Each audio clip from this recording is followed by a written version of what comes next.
Well, hello, everybody. Welcome into TexAgs Rewind, presented by our friends at Yeti. I am David Dunya. We've got Ethan Jones with us. We've got Luke Evangelist. And I'll start off with you, Ethan. Have you noticed a difference in the intensity in the show recently? Because, the intensity? Yeah, it just feels like it's news, it's intense, or maybe not. Maybe No, I agree. Monday's show was great. Hearing Luke talk about Jimbo. Monday's show was great. You know. Hey, I didn't listen to this show, I'm going to be honest. But hey, also, also, you were on the show. It's more intense. You're like wearing nicer clothes. Like this is big time. I got to go see my my PO, Okay. parole officer. Luke Evangelist, you can provide some insight since he didn't listen. Your mic's not on. That's very embarrassing. Oops. David finally wore a shirt that fit him correctly. No schmedium today, all business. My favorite part of the show was definitely Josh Pate. David, when your kids apply to college, are they going to apply to Pate State? They're applying to Texas A&M, and Pate State can be the second choice. By the way, I see the little shot you took at me. What shot? You would never tell a fat guy his shirt is too small. You know that. Okay. Just making sure you realize that. You only say it as a term of endearment to let people know, I like your biceps. Thank you, Luke, for telling me. All right, here's the TexAgs Rewind. We had Jamie McCoy on there. We had Josh Pate on there. I should have led with that. We had Jordan Pugh on there. And, of course, Aggies in the NFL with Charean. That and more. Check it out. All right, Charean, let's get into Aggies in the NFL and maybe a particular quarterback coach out there as well. Yeah, I do have to give a shout out because we haven't mentioned him, but Jared Johnson has just done a fantastic job with C.J. Stroud, and he could end up being Assistant Coach of the Year for what he has done, his work with Stroud, because it's just been amazing. Stroud's a top 10 quarterback. He's an MVP candidate. He's just been one of the best quarterbacks in the NFL so far. So shout out to him. Also shout out to Jalen Jones. I haven't mentioned him this year, and he's played so good for a rookie. 5 tackles this week, but he's just played fantastic. Probably going to make the all-rookie team. So shout out to him. Shout out to Vaughn, too. He only had 1 tackle. He's still trying to work his way back from that knee injury, and it hasn't gone very well. He hasn't played very well. He hasn't played very much. But he played his former team last night, and the fact that he was on the field against his former team I know was really special to him, and I know he wishes he had played better. But still a shout-out to him.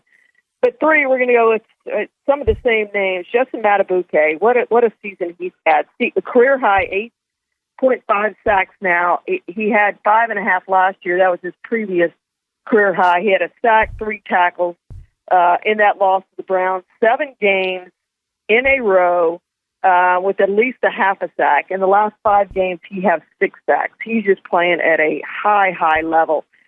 2 Miles edged him out in the same game, a sack and a half, 3 tackles, a tackle for loss. Miles being Miles, a leading contender for Defensive Player of the Year right now, just having a fantastic season. And number 1, Mike Evans, 6 catches, 143 yards, and a touchdown in the victory over the Titans. And guess what, boys? But we have Devon Achane coming back this week. How excited is everyone to see him back on the field? I was shocked. We went to the game, got back. I had to watch a late night episode of Big Brother since I missed it, and went to bed, woke up, and I had a text message, which it usually comes from the site where if we got a recruit or somebody signed with us or, whatever the case may be. And I looked at it and it said Jimbo's not going to be brought or no longer going to be the head coach. And I thought, man, is this a joke? I kind of scrolled up, but then I saw stuff that was, from the past. So I'm like, no, this is an official, update or information that we get. And, I just kind of thought to myself, man, the timing is the thing that got me. I didn't think it would happen. I thought he would at least get to see how this year ended. And if he had a bad year next year, it'd be time to pull the trigger.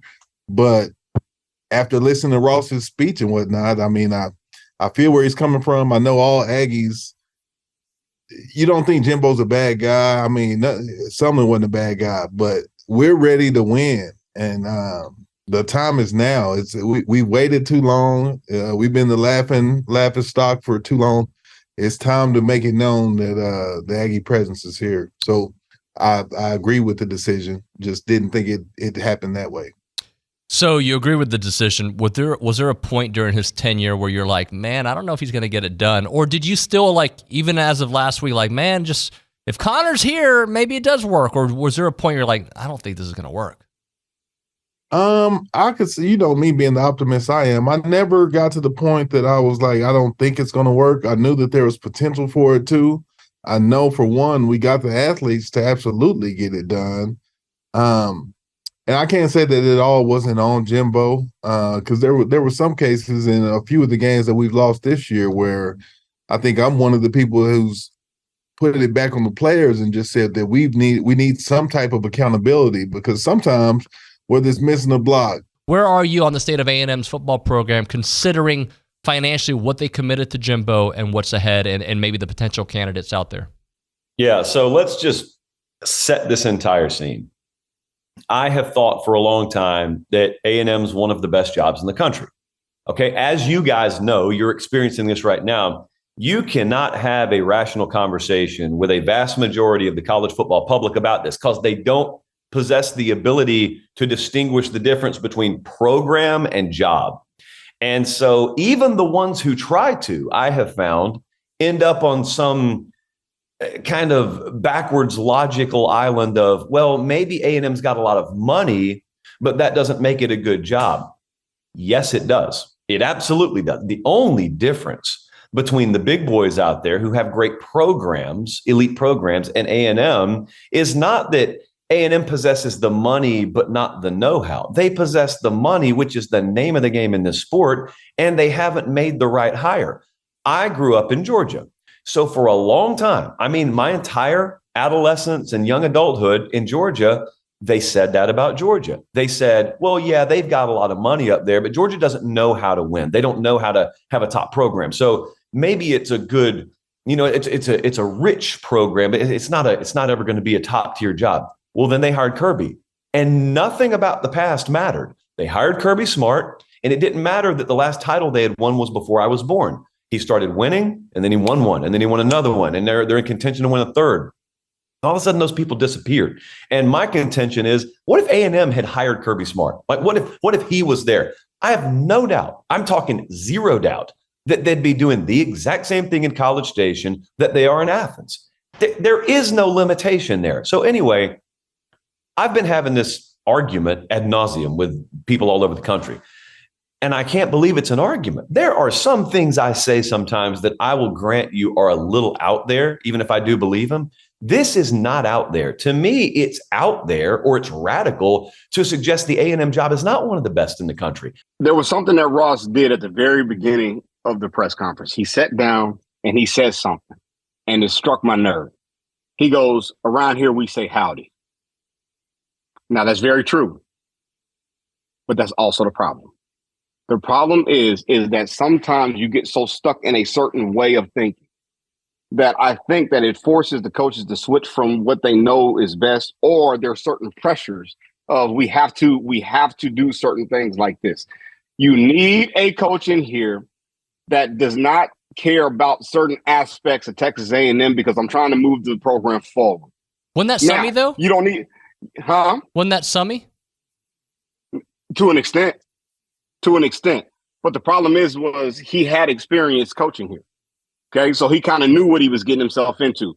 You need somebody with certain credentials who can demand certain things, but also they understand the culture. They understand what Texas A&M is about. I'm not saying throw away traditions and all that. That's the last thing I'm saying.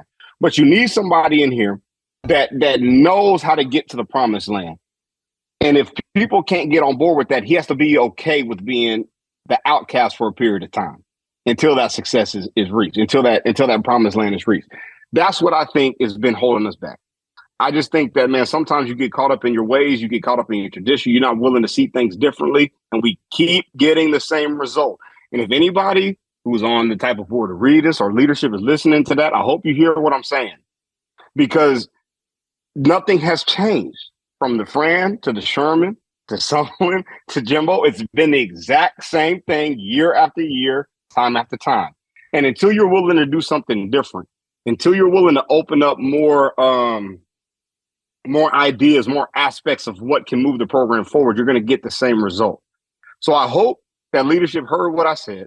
I hope that they're open to new ideas, and I hope that they're not that they're willing to not get away with just forcing tradition, but alter tradition a little bit. Create something new. I think that will help this program a lot. Hey, Luke, guess what you're going to do? You're not going to tell people what to do. You are, Ethan. Let's go. Like, subscribe, share, tell everyone you know. Comment? Yeah, comment. Yeah. I don't know. Comment on. I wish you could have a shirt that was tight enough for you, buddy. Sorry. I had to give, that's my guy. We'll see you next time.